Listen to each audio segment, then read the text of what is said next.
Amigas, amigos, el avance del proceso democrático en América Latina está en riesgo.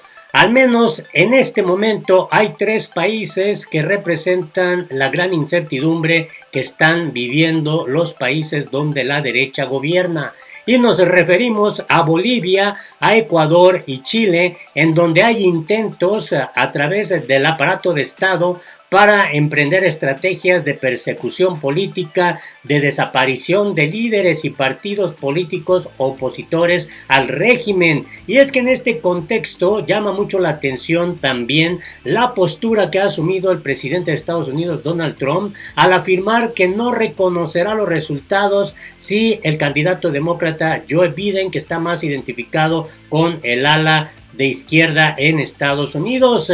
Esto irradia toda América Latina y los aliados políticos del presidente Donald Trump asumen una política muy similar a la que Donald Trump está dando a conocer a nivel global. Esto realmente viene a impactar todo el avance, todo el desarrollo, el proceso democrático que se estaba viviendo en América Latina. La derecha, a como de lugar, pretende conservar el poder y no importa iniciar estrategias de hostigamiento, persecución, incluso a través del aparato judicial contra opositores. Quédate a conocer los detalles de esto que presentó el Grupo Puebla.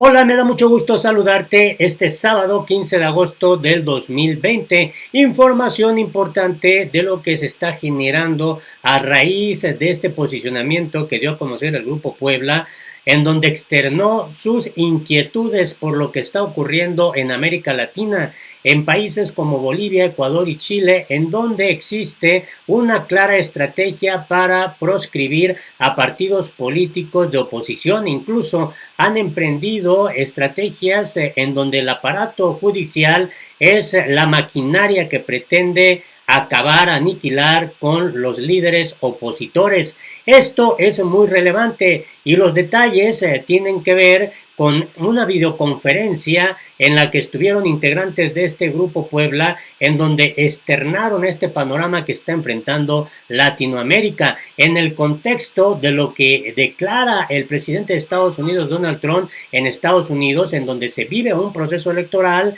y con la ventaja muy clara del candidato del Partido Demócrata, Joe Biden, ha amagado, ha amenazado Donald Trump con no reconocer los resultados de la elección. Habla de un fraude electoral, lo cual ha sido criticado incluso por líderes importantes del Partido Republicano, que es el que impulsa esta candidatura de Donald Trump en su intento de lograr la reelección. Esto impacta en América Latina, en donde presidentes asumen una actitud también desvalorizando el proceso democrático que ha avanzado de manera muy importante en América Latina, pero ahora con gobiernos de derecha prácticamente están en una intención de aniquilar a toda la ideología de izquierda. Y es en este escenario en donde se da a conocer este importante paso que da el Grupo Puebla.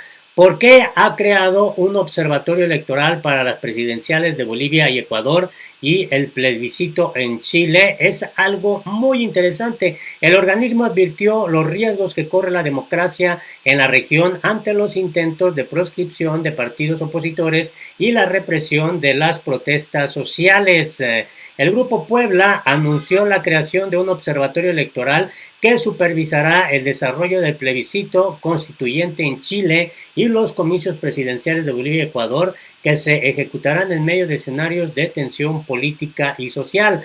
Así lo acordó este bloque, que nació el año pasado en México durante una reunión virtual en la que participó el presidente del Partido Progresista de Chile, Camilo Lagos, el ex canciller ecuatoriano Guillaume Long, la senadora boliviana Adriana Salvatierra y la jurista brasileña Carol Proner y la senadora paraguaya Esperanza Martínez. Hay un común denominador en estos países: son gobernados por la derecha, donde hay una fuerte conflictividad, una represión profunda y donde está en peligro la democracia, afirmó Lagos, quien estará al frente del grupo de observadores en Chile. Y bueno, resulta muy interesante porque en este país el próximo 25 de octubre se realizará un plebiscito que estaba previsto para el pasado 26 de abril y que se pospuso debido a la pandemia del coronavirus. Los chilenos, que el año pasado protagonizaron históricas y masivas movilizaciones que provocaron una grave crisis política para el gobierno de Sebastián Piñera, deberán votar a favor o en contra de elaborar una nueva constitución, así como los mecanismos para su eventual redacción. Y bueno, en el caso Ecuador, el ex canciller Guillaume Long consideró que en estos tiempos tan difíciles para América Latina es fundamental prestar atención a los procesos electorales en todas sus facetas, desde la campaña hasta el día de las elecciones, para garantizar los derechos de los candidatos y de los votantes. En 6 meses tenemos nuestras elecciones, pero ya vemos un fraude electoral fraguándose, ya hay un proceso en marcha de persecución política, de proscripción partidaria, advirtió al recordar las maniobras que hay para impedir la participación de Fuerza Compromiso Social, el partido del expresidente Rafael Correa. Las elecciones presidenciales de Ecuador se realizarán el 7 de febrero próximo, pero la presión judicial contra Correa ya logró que sea sentenciado a 8 años de prisión por el delito de cohecho en el marco de la causa conocida como Caso Sobornos, que investiga aportes ilegales al movimiento correísta Alianza País. La condena todavía no está firme. Si se ratifica, el expresidente radicado en Bélgica no podrá volver al país ni postularse a ningún cargo.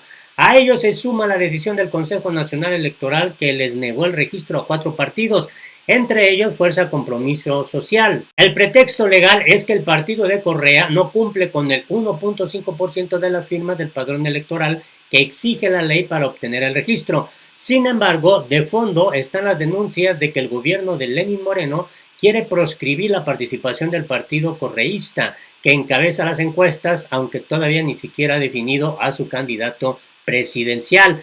Y la incertidumbre boliviana es el otro tema. Un caso similar ocurre en Bolivia. La senadora Adriana Salvatierra explicó en la reunión del Grupo de Puebla que en ese país se padece una guerra comunicacional que hizo creer que el gobierno democrático del derrocado expresidente Evo Morales era una dictadura, definición que más bien corresponde al actual gobierno de facto de Yanine Áñez. La guerra jurídica ha cobrado otras dimensiones. Al principio denunciábamos la persecución de líderes políticos de proyectos progresistas de Latinoamérica como Rafael, Cristina, Lula o Evo Morales.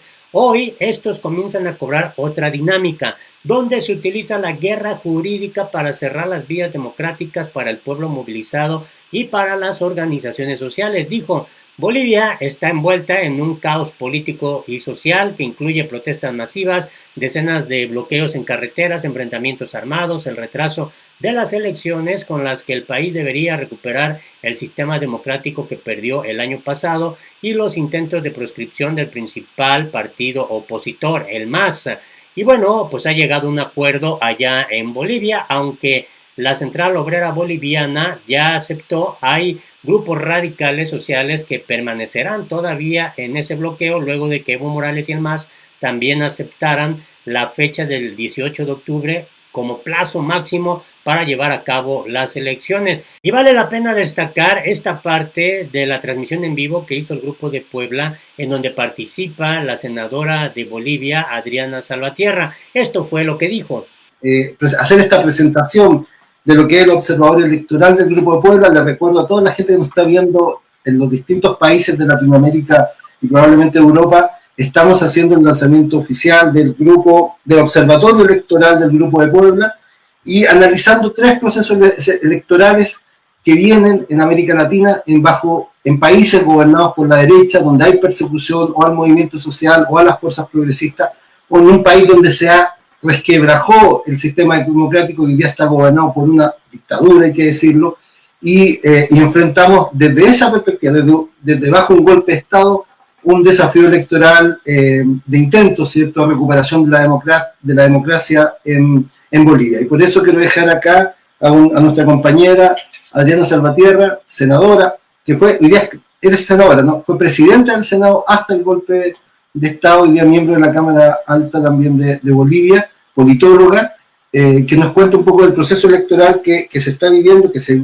está viviendo en Bolivia. Sabemos que también la persecución judicial y política y comunicacional a la cual estamos acostumbrados, ¿cierto?, vivirla en los países latinoamericanos con muchos líderes, la está viviendo también el movimiento del socialismo, y por lo tanto estamos bajo también una persecución judicial, política muy brutal y con una represión sobre el movimiento social que se está manifestando fuertemente en las calles. Adriana, cuéntanos, dejamos las palabras, 5 minutos, 7 minutos, para que nos puedas contar sobre la situación de Bolivia y la estrategia de las fuerzas progresistas para enfrentar este difícil momento político que se está viviendo en Bolivia. Gracias, muy buenas tardes, compañeros, compañeras. Encantada de estar en este espacio y de compartir con ustedes algunas reflexiones sobre lo que acontece en nuestro país. Que creo que además no es una reflexión que sea solamente el espacio para compartir la experiencia, sino que nos permite darnos cuenta de que existen estrategias articuladas en la búsqueda de la recuperación del control geopolítico latinoamericano.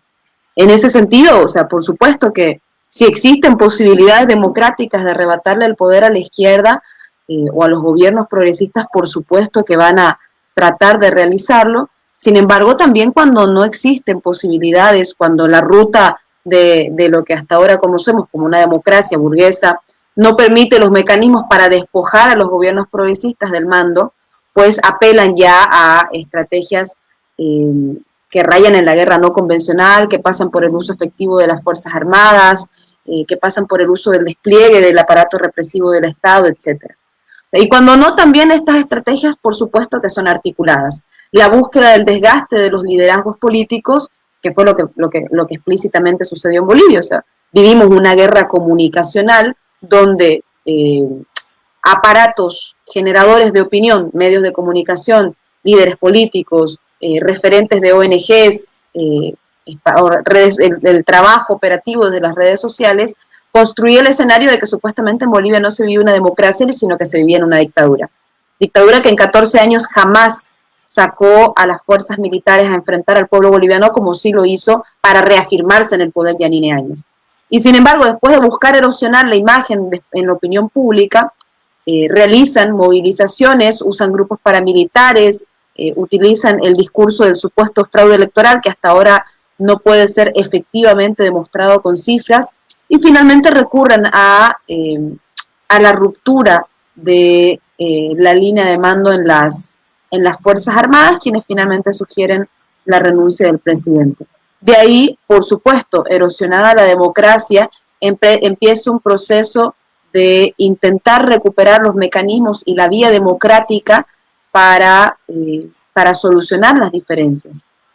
Nos vendieron como si el inicio de un proceso electoral fuera parte de la pacificación del país, cuando la pacificación en realidad estuvo acompañada por parte del gobierno de la señora Yanine Áñez de las armas, estuvo acompañada de decretos que inviabilizaban la libertad de expresión. Esto es parte de lo que ocurrió en este diálogo que sostuvieron dentro de esta transmisión en vivo del Grupo de Puebla, y resulta muy interesante porque están dando pues un panorama real de lo que está ocurriendo en América Latina, y sobre todo con esta sombra amenazante que lanza el propio Estados Unidos, país que ha sido muy intervencionista en asuntos internos de los países de América Latina de acuerdo a sus propios intereses. Ahora que Donald Trump dice que no reconocerá los resultados si el candidato demócrata Joe Biden gana la elección. Y este panorama es el que se está viviendo también en el resto de América Latina, en donde no solo ocurre esto de no darle validez, certeza jurídica a los procesos electorales, en donde, por ejemplo, Bolivia se ha prorrogado 3 veces la elección, sino que además usan el aparato judicial por medio de estrategias también mediáticas, y de esa manera prácticamente dejar fuera, segregar, proscribir incluso partidos políticos, líderes de oposición, que son obviamente una amenaza para el régimen de derecha en los países donde gobierna la derecha. Ojalá nos des tu punto de vista, tu opinión es importante. Hasta la próxima.